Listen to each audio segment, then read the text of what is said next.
জাতির জীবনধারা গঙ্গা যমুনার মতো দুই ধারায় প্রবাহিত। এক ধারার নাম আত্মরক্ষা বা স্বার্থপ্রসার, আরেক ধারার নাম আত্মপ্রকাশ বা পরার্থবৃদ্ধি। একদিকে যুদ্ধ বিগ্রহ, মামলা ফাসাদ প্রভৃতি কদর্য দিক, অপরদিকে সাহিত্য শিল্প, ধর্ম প্রভৃতি কল্যাণপ্রদ দিক।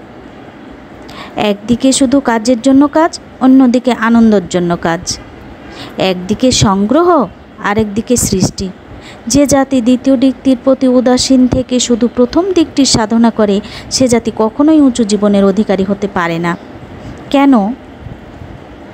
কোনো প্রকারে টিকে থাকতে পারলেও নব নব বৈভব সৃষ্টি তার দ্বারা সম্ভব হয় না। মানসিক এবং আত্মিক জীবনের সাধনা থেকে চরিত্রে যে শ্রী ফুটে ওঠে, তা থেকে তাকে একরকম বঞ্চিত থাকতেই হয়। জীবনে শ্রী ফোটাতে হলে দ্বিতীয় দিকটির সাধনা আবশ্যক, আর সেজন্য লাইব্রেরি হচ্ছে এক অমূল্য অবদান। সুতরাং আমরা লাইব্রেরি তৈরি করতে উদ্বুদ্ধ হই।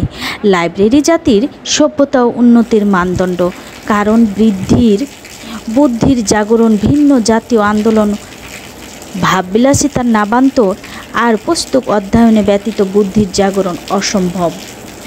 আসুন আমরা এগিয়ে যাই যে একটি লাইব্রেরি তৈরি করি, এতে আমাদের বাচ্চাদেরও মন মানসিকতা বইয়ের প্রতি আগ্রহ হবে, বাসায় বই পড়েন আর অন্যদেরকে পড়ার আগ্রহ করে তুলুন।